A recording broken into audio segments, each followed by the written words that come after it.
Ini pertanyaannya cukup menarik. Ustadz, adakah makan minum di alam kubur, Ustadz? Masya Allah. Baik. Adakah makan minum di alam kubur? Alam kubur adalah alam yang dikatakan oleh para ulama awwalu manazilil akhirah.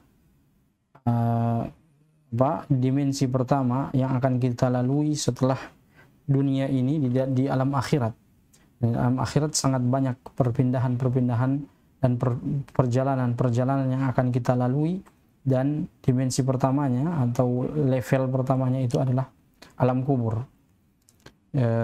Sehingga karena saking banyaknya perjalanan-perjalanan kita di akhirat nanti, seorang sahabat Nabi SAW yang sekaliber Abu Hurairah radhiyallahu anhu, beliau pernah menangis di akhir kehidupannya. Ketika itu dia ditanya oleh keluarganya, mengapa engkau menangis sementara engkau adalah sahabat Nabi, penghafal hadis Nabi SAW. Beliau menghafal sampai 5.700-an hadis. Apa yang engkau sedihkan tentang kehidupan akhirat engkau? Abu Hurairah radhiyallahu anhu menjawab, sangat panjang perjalanan ini di akhirat nanti dan sangat sedikit bekal yang saya telah siapkan. Bagaimana dengan kita sebagai kaum muslimin yang akan melakukan perjalanan seperti itu jika dibandingkan dengan para sahabat-sahabat Nabi radhiyallahu anhum ajma'in? Sehingga dengan itu kita perlu untuk menyiapkan diri dengan sebaik-baiknya sebelum kita masuk ke alam kubur ini. Tentang alam kubur, dalam sabda-sabda Nabi Sallallahu Alaihi Wasallam dan dalam ayat-ayat di dalam Al-Quranul Karim menjelaskan bahwasannya di dalam kubur itu ada nikmat dan juga ada siksa dari Allah Subhanahu wa Ta'ala. Kita ambil salah satu contoh, misalnya dalam Al-Quranul Karim tentang Fir'aun dan pengikut-pengikutnya. Allah Subhanahu wa Ta'ala berfirman, "An-naru tu'radu 'alaihim ghuduwwan wa 'ashiyya wa yawmal qiyamati adkhilu ala fir'auna jahannam." Dan neraka atau api neraka itu akan diperlihatkan kepada mereka dan akan disiksa mereka dengan hal itu di pagi dan sore hari bagi mereka Fir'aun dan para pengikut-pengikutnya, atas disebabkan karena kekufuran mereka selama hidup mereka di dunia, bahkan kekufuran yang sangat amat mencapai puncaknya, yaitu di mana Fir'aun mengaku dirinya sebagai Tuhan. Sehingga dari ayat itu kita memahami dan para ulama menjelaskan dalam kitab-kitab tafsir mereka bahwasannya di dalam alam kubur Fir'aun dan pengikut-pengikutnya sekarang mereka berada di alam kubur, karena kita belum berpindah ke alam berikutnya kecuali semua manusia telah mati.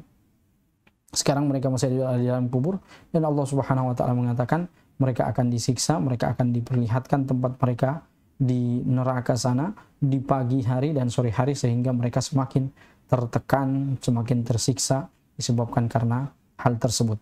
Dan di akhirat nanti mereka akan mendapatkan neraka jahanam yang lebih pedih dan lebih perih dari apa yang mereka telah saksikan di alam kubur mereka itu. Kemudian di alam kubur juga Nabi Shallallahu Alaihi Wasallam dalam sabdanya mengatakan bahwasannya ada hamba-hamba yang disiksa di dalam kubur disebabkan karena dia misalnya melakukan hal-hal yang menjadi sebab dari siksa kubur tersebut. Dalam sabda Nabi Shallallahu Alaihi Wasallam, ketika Nabi SAW lewat di satu kubur, innahuma yu'adzabani wa ma yu'adzabani illa fi kabiratin atau bal kabirah, dan sesungguhnya ada dua orang penghuni kubur itu sedang disiksa oleh Allah Subhanahu wa Ta'ala, dan mereka disiksa disebabkan karena salah satu dosa yang besar yang mereka pernah lakukan. Salah satu sebab-sebab siksa kubur yang Rasulullah SAW mewanti-wanti kita sebagai umat Islam, yaitu tidak bersuci dari hadas-hadas kecil, baik hadas kecil atau hadas besarnya. Kita tidak bersuci dengan sebersih-bersihnya. Kita tidak berhati-hati saat membuang air kecil, sehingga terperciklah air kecil itu, air kencing misalnya, ke bagian tubuh kita, lalu kita menggunakan pakaian yang terpercik itu sebagai pakaian dalam sholat kita misalnya. Dan itu yang menjadi sebab-sebab terundangnya siksa kubur di alam akhirat nanti. Semoga kita semua bisa dilindungi Allah Subhanahu wa taala dari siksa kubur tersebut insyaallah. Kemudian di dalam kubur juga ada nikmat-nikmat yang Allah Subhanahu wa taala sediakan bagi hamba-hambanya. Apakah nikmat itu berbentuk makanan atau nikmat itu berbentuk minuman? Wallahu taala a'lam. Belum ada setahu kami dalil-dalil yang menjelaskan tentang ciri khas nikmat-nikmat kubur tersebut. Namun yang kita ketahui bahwa dari dalil-dalil hadis-hadis Nabi Shallallahu Alaihi Wasallam bahwasanya di alam kubur ada nikmat-nikmat sebagaimana ada azab-azab yang Allah Subhanahu Wa Taala sediakan bagi orang-orang yang kufur kepadanya, dan nikmat yang Allah Subhanahu Wa Taala sediakan bagi hamba-hamba yang taat kepadanya. Adapun bagaimana bentuknya, kita katakan wallahu taala a'lam. Apakah itu berbentuk makanan atau minuman atau bagaimana? Karena kita ketika berada di alam kubur, bukan jasad kita yang berada di alam barzakh tersebut. Ya, alam kubur biasa disebut dengan alam barzakh. Bukan jasad kita yang berada di sana. Dan yang butuh makan dan minum adalah jasad.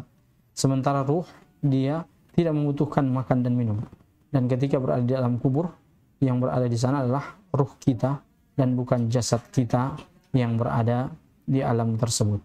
Sehingga wallahu taala alam bagaimana bentuk nikmat yang Allah sediakan bagi penghuni kubur selama masa penantian mereka tersebut, kita tidak bisa memastikan bagaimana bentuk nikmat tersebut. Wallahu taala alam.